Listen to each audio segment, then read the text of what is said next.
Salam dostlar, biz Word kursu üzrə növbəti dərsimizə başlayırıq. Bu dərsimizdə biz siyahı yaratmağı öyrənəcəyik. Sənədlərin qeydiyyatı zamanı abzasların nömrələnməsinə ehtiyac duyula bilər. Klaviaturadan istifadə edərək nömrələnmə vaxt aparır. Həm də əgər bu nömrələnmiş siyahıya hər hansı əlavə etdikdə, o zaman bütün nömrələnməni yenidən qeyd etmək lazımdır. Bu isə sənədlə iş zamanı çox səmərəsiz və vaxt aparan olur. Bu səbəbdən də avtomatik nömrələnmədən istifadə etmək daha səmərəlidir. Nəyə görə avtomatik nömrələnmə deyirəm? Çünki klaviaturadan əllə daxil etdikdə, tutaq ki, ilk abzasın qarşısına 1 qeyd etsək, növbəti abzasın qarşısında 2 qeyd etsək, üçüncü abzasın qarşısında 3 kimi qeyd etsək, o zaman bu ikinci və üçüncü abzasın arasında biz hər hansı bir abzasda qeyd etsək, bu artıq üçüncü abzas avtomatik siyahılanma aparmayacaqdır. Yəni, üçüncü abzasdan sonra dördüncü abzas gəlir, lakin siyahı kimi o yerin qarşısında 3 rəqəmi dayanacaqdır. Çünki bu artıq simvol kimi qəbul olunur. Yəni siyahı kimi yox, hər hansı bir mətnin bir hissəsi kimi qəbul olunacaq. Redaktor onu bu cür başa düşür. Ona görə də siyahını, yəni nömrələnməni bu cür klaviaturadan istifadə edərək əllə daxil etmək düzgün deyil. Bəzi hallarda isə siyahının nömrələnməsi deyil, onun markerlənməsi lazım olur. Bu cür markerlənmə bəzən yalnız siyahılara deyil, həmçinin sənədlərin abzaslarında qeyd edilir. Nömrələnmə və markerlənmə siyahılarından yanaşı, həmçinin çox mərtəbəli siyahılar da olur. Bu cür siyahılarda həm nömrələnmədən, həm də markerlənmədən və yaxud da hər ikisindən eyni anda istifadə etmək mümkün olur. Adətən bu cür siyahıların qeydiyyatı başlıqlar üçün aparılır, lakin adi mətndə də istifadə etmək mümkündür. Onu da qeyd edim ki, siyahı yaradarkən onun elementi yalnız abzasda ola bilər. Yəni, sətr daxilində avtomatik nömrələnmə və ya markerlənməni həyata keçirmək mümkün deyil. Yəni, növbəti nömrələnmə və ya markerlənmə Enter düyməsi ilə müəyyənləşir. Beləliklə, bir neçə abzaslı nömrələmək üçün qeyd edək. Bu 3 abzaslı qeyd elədik və Qlavna menüsündəki abzas qrupuna daxil olan numerasiya düyməsinin yan tərəfində olan ox işarəsini sıxırıq və açılan siyahı qalereyasından lazımi nömrələnmə növünü seçirik. Tutaq ki, bu cür nömrələnmə növünü seçək. Gördüyünüz kimi, mausun kursoru bu siyahıdakı variantların üzərinə gəltirdikdə ilkin baxış rejimi işə düşür. Siz seçilmiş fraqmentin həmin variantda necə əks olunacağını əvvəlcədən görə bilirsiniz. Həmçinin son istifadə olunmuş numerasiyalar qalereyada xüsusi bölmədə cəmlənəcəkdir. Və beləliklə, gəlin bu cür nömrələnməni qeyd edək. Və gördüyünüz kimi, artıq bizdə abzaslar nömrələnmiş kimi qeyd olundu. Siyahıların parametrlərini əvvəlcədən və ya sonradan sazlamaq da mümkündür. Qlavna vkladkasının abzas qrupundakı numerasiya düyməsinin ox işarəsini sıxın və əvvəlcə dediyim kimi, gördüyünüz kimi, ən son istifadə olunan numerasiya xüsusi sahəyə, yəni qalereyaya əlavə olundu. Bu последний использованный format numerov qalereyasıdır. Və beləliklə, siyahıların parametrlərini sazlamaq üçün yenidən Qlavna vkladkasının abzas qrupundakı numerasiya düyməsini yandakı oxu sıxdıq və açılan siyahı qalereyasından Определить новый format номера əmrini seçirik. Və beləliklə, Определение нового формата номера dialoq pəncərəsi açılır və buradakı numerasiya sahəsindən, açılan siyahısından bizə lazım olan variantı seçə bilərik. Burada gördüyünüz kimi, nömrələnmə ərəb və rum rəqəmləri, latın və ya kiril hərfləri və ya sıra rəqəmləri ilə də qeyd etmək mümkündür. Tutaq ki, biz rum rəqəmləri ilə qeyd edək. Buradakı format numara sahəsində hər hansı bir mətn qeyd edə bilərsiniz. Tutaq ki, burada bənd yazaq. Bu nə deməkdir? Yəni, format numara sahəsində qeyd etdiyimiz söz hər nömrələnmədən sonra, gördüyünüz kimi, burada abrazet sahəsində də görürsünüz. Artıq birinci, ikinci, üçüncü yox, birinci bənd, ikinci bənd, üçüncü bənd. Yəni, hər dəfə bunu əllə daxil etməyə ehtiyac yoxdur. Ola bilər ki, bizdə sadəcə birinci, ikinci, üçüncü yox, birinci bənd, ikinci bənd, üçüncü bənd kimi qeyd etmək lazımdır. Və bu bənd sözünü hər dəfə əllə daxil etməmək üçün Word bizə bu cür imkan təqdim edir ki, bu format numara sahəsində həmin sözü qeyd edir və avtomatik olaraq o bütün nömrələnmədə bu söz nömrələnmədən sonra öz əksini tapacaqdır. Daha doğrusu, bu nömrələnmənin özünün formatı kimi qəbul olunacaqdır. Yəni, bu mətn hər nömrədə əks olunacaqdır.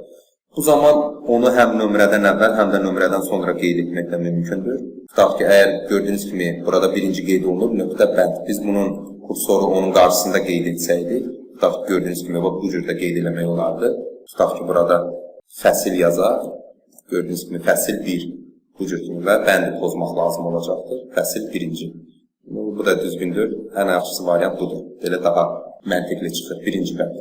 Sadəcə olaraq deyirəm ki, yəni bu cürdə qeyd etmək mümkündür. Adətən nömrələnmə, nömrələnən siyahının parametrləri ilə əks olunur. Lakin siz nömrələnmənin və ona əlavə olunan mətnin şriftini dəyişə bilərsiniz. Bunun üçün şrift düyməsini sıxın və açılacaq şrift dialog pəncərəsindən şrift və interval vkladkalarından istifadə edərək, həmin bu vkladkalardan istifadə edərək parametrləri dəyişə bilərsiniz. Tutaq ki, ölçünü biz burada 26 qeyd edək. Gördüyünüz kimi bu cür əks olunacaq. Abrazet sahədə də görürsünüz. Onu həmçinin video izmineniya sahəsində də onu kölgəli kimi qeyd edə bilərik. Həmçinin şriftin növünü də qeyd edə bilərik. Gördüyünüz kimi burada müxtəlif şrift növləri vardır. Tutaq ki, biz burada Arial kimi qeyd edək. Yəni, ümumiyyətlə, burada istənilən parametrləri həm şrift, həm interval vkladkasında özünüz istədiyiniz kimi biz artıq bu hər iki vkladkanı keçən dərslərimizdə öyrənmişik. Onlardan necə istifadə etmək lazımdır, onları bilirik. Biz buradan həmçinin altında xətt kimi də çəkilməsini də qeyd edə bilərik. Onun rəngini də qeyd edə bilərik. Tutaq ki, bu cür rəngdə ya da biraz görsənməli. Tutaq ki, bu cür rəngdə gördüyünüz kimi altdan xətt artıq açıq göy rəngdə əks olunacaqdır. Həmçinin də şriftin özünün rəngini də dəyişə bilərik. Bunu isə bu cür bənövşəyi rəngdə eləyək. Həmçinin video izmineniya sahəsində siz digər parametrlərdə dəyişə bilərsiniz. İnterval vkladkasında da masştabını da verə bilərsiniz. Arasında intervallarını da qeyd edə bilərsiniz. Yəni, bunların hamısını artıq biz istifadə eləməyi öyrənmişik keçən dərslərimizdə və bu pəncərənin ətraflı izahını artıq etməyək. Bunu özünüz bilirsiniz. Və OK düyməsini sıxırıq. Daha sonra isə Vravnevnin açılan sahəsi vardır. Bu Vravnevnin açılan siyahıdan isə nömrənin nömrələnməyə uyğun pozisiyasını qeyd edə bilərsiniz.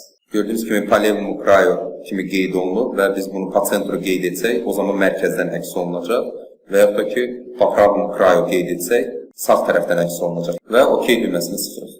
Və gördüyünüz kimi qeydiyyatımız artıq baş tutdu. Mövcud siyahının başlanğıc nömrəsini dəyişmək də mümkündür. Hansı ki, bu rəqəmdən başlayaraq nömrələnmə gedəcəkdir. Hal-hazırda bizdə nömrələnmə gördüyünüz kimi birinci bənd kimi nömrələnmə başlayıb. Birinci bənd, ikinci bənd, üçüncü bənd. Lakin biz bunu başlanğıc nömrəsini dəyişə də bilərik. Həmçinin siyahının sənətdəki əvvəlcə qeyd edilmiş siyahının davamı kimi də qeyd edilməsini də təmin etmək olar. Tutaq ki, gördüyünüz kimi bu abzas sadəcə olaraq olduğu kimi saxlayırıq və növbəti abzası nömrələnmə kimi qeyd edirik. O zaman bu bunun ardı kimi gedir.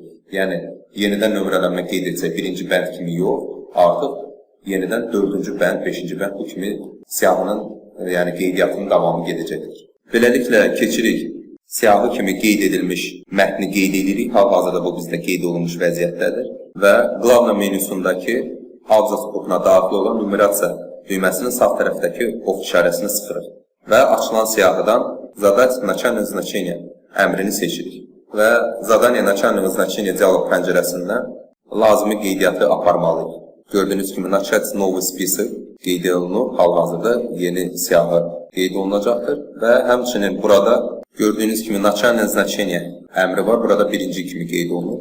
Tutaq ki, biz bunu birinci yox, ikinci kimi. Yəni, siyahı bizdə birinci bənddən başlayıb. İndi hal-hazırda və ardıcıl olaraq davam edib. Lakin biz burada gördüyünüz kimi начальное значение 2 qoyduq və OK düyməsini sıxırıq.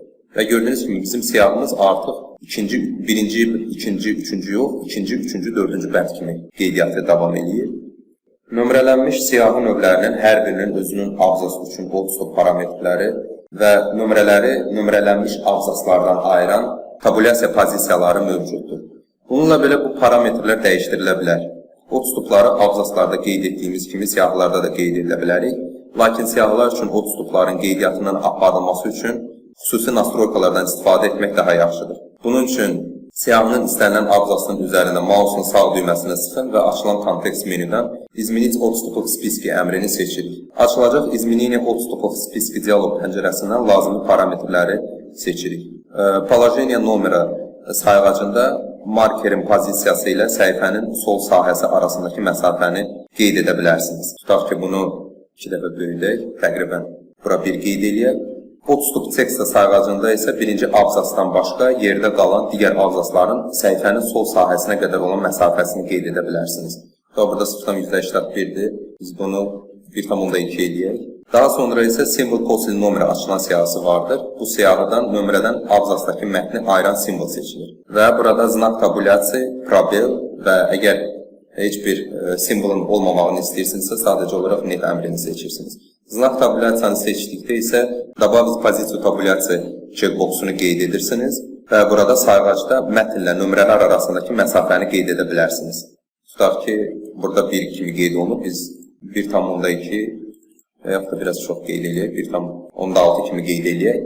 Lakin probel seçsəydik, onda nömrə ilə mətn arasında bir probel qədər məsafə olacaqdır. Həmçinin net əmrini seçsəniz, o zaman nömrə ilə mətn arasında heç bir simvol olmayacaqdır. Və OK düyməsini sıxırıq və gördüyünüz kimi artıq bu mətnlə siyahı arasında məsafə böyüdü. Həmçinin sol sahədən içəriyə doğru daha çox çəkilmiş oldu. Əvvəlki variantda, yəni indi mən bunu Ctrl-Z eləsəm, siz fikir verin. Həm bu sahəyə, yəni həm bu sahəyə fikir verin, həm də ki bu sahəyə fikir verin. Parametrlərini biz artıq dəyişmişik. İndi Ctrl-Z-i sıxıram və gördüyünüz kimi həm tabulyasiya balacalaşdı, həm sahə kiçildi.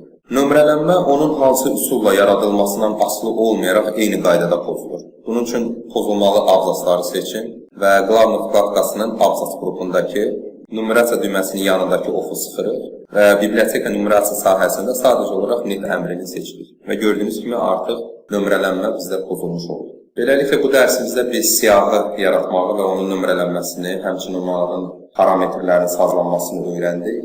Sağ olun, gələn dərslərimizdə görüşənədək.